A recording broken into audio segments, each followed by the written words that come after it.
अशोक खेतों में मजदूरी का काम करता था। वो एक अनाथ था, उसका कोई नहीं था। रोज रास्ते में उसे एक आम का बगीचा दिखा करता था। अशोक रोज ताजे ताजे रसीले आमों को देखा करता था। उसका बड़ा मन होता था कि वो आम खा सके, पर उस बगीचे में एक मोटा सेठ हमेशा चिल्ला रहा होता है। अरे निकम्मो, तुम लोगों को काम करने की तनख्वाह देता हूँ, काम करो। उस सेठ की आवाज सुनकर अशोक चुपचाप अपने रास्ते चला जाया करता था। एक शाम की बात है, अशोक खेत से लौट ही रहा था तो उसका ध्यान आम के बगीचे पर गया। क्या बात है, आज कोई आवाज नहीं आ रही है। लगता है आज सेठ कहीं बाहर गया होगा। अशोक बगीचे में झांकने लगा तो उसका ध्यान एक आम पर पड़ा जो बगीचे के बाध पे लटक रहा था। वाह, लगता है वो आम पेड़ से गिरकर बाड़ पर लटका है। मैं निकाल लेता हूँ। अशोक बाध पर चढ़ने लगा और नीचे कूद गया। उसने आम निकाल लिया। अरे चोर, मेरे बगीचे से आम चुरा रहा है। वो सेठ चीखता हुआ उसके पीछे आया। मैंने चोरी नहीं की है सेठ जी। अच्छा, सारे आम झूठ बोल रहे हैं। नहीं सेठ जी, मैंने चोरी नहीं की है। ये आम बाड़ पर लटका था, मैंने तो बस इसे बाड़ से उठाया। ये आम है तो मेरे ही बाग का ना, तूने बिना इसके पैसे दिए इसे उठाया।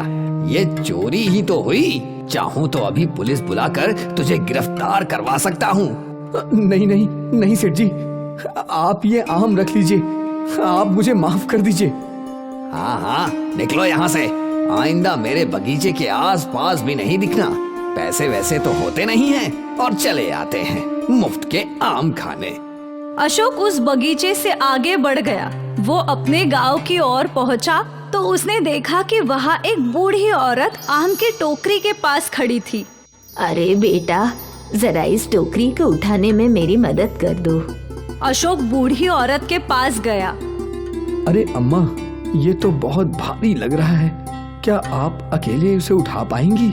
हाँ बेटा, अब पेट के लिए इतना तो करना ही होगा। अम्मा, आज आपकी ये टोकरी मैं उठाऊंगा, आप चलिए। मेरी वजह से तुम क्यों कष्ट उठाओगे बेटा?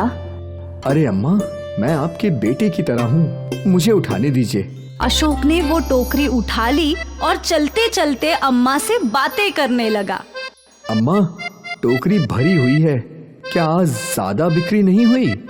नहीं बेटा, आज ग्राहक तो आए थे, पर वो इतना मोल भाव कर रहे थे कि मेरा मुद्दल भी ना निकाले। जिंदगी बहुत कठिन है और अगर भरी हुई टोकरी घर ले जानी पड़े तो और भी दुख होता है। मैं समझता हूँ। चलते चलते वो लोग भीड़ भाड़ वाले इलाके में पहुँचे। अशोक ने टोकरी नीचे रख दी। ताजे रसीले आम ले लो, आम, ताजे मीठे आम ले लो। अशोक की आवाज सुन कुछ ग्राहक उसके ओर आकर्षित हुए और उन्होंने अम्मा से आम खरीदे और उन्हें पैसे दिए।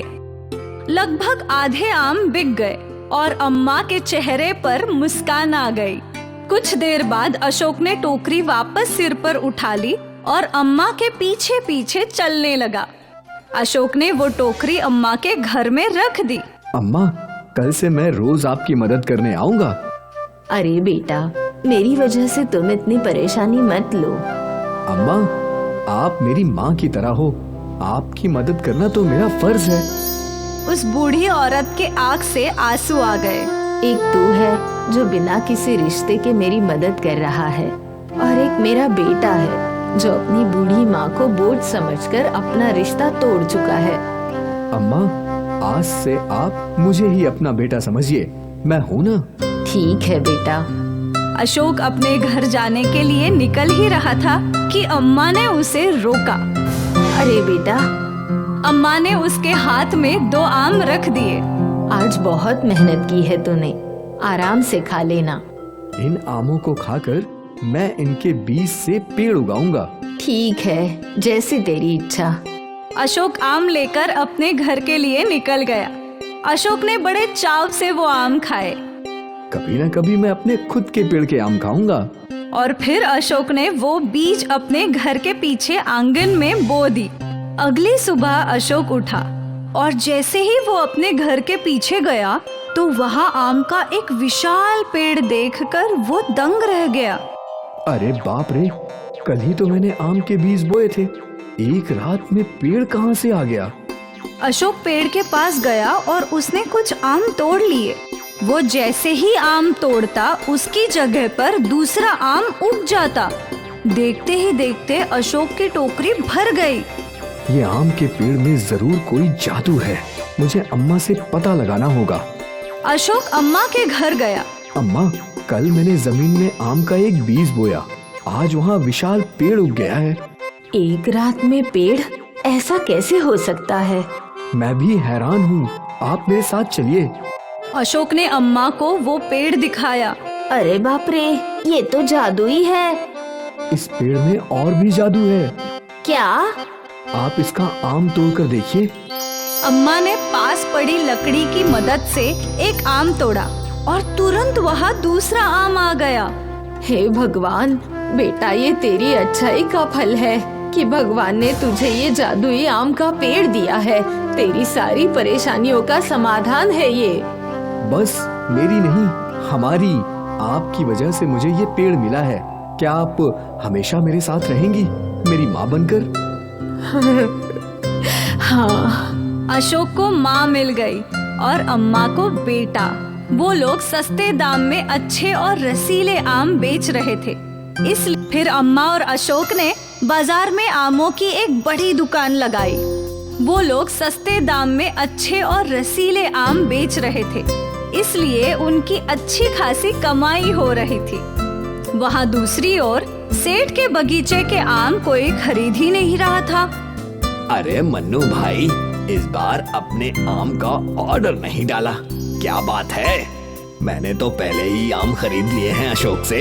उसके आम ताजे, रसीले और सबसे बढ़िया बात यह है कि उसके दाम भी कम है। पर मन्नू भाई, मुझे माफ कीजिए सेठ जी, मैं तो अपना मुनाफा ही देखूंगा। सेठ ने जिस अशोक को एक आम के लिए इतना डांटा था, आज वही गरीब अशोक आम का व्यापारी बन चुका था। देखते ही देखते अशोक अमीर बन गया। उसने बड़ा घर और गाड़ी भी खरीद ली। अम्मा और अशोक एक साथ खुशी खुशी रहने लगे और ये सब जादुई पेड़ के जादुई आम की वजह से हुआ था। जादुई आम ने अशोक को गरीब से अमीर बना दिया।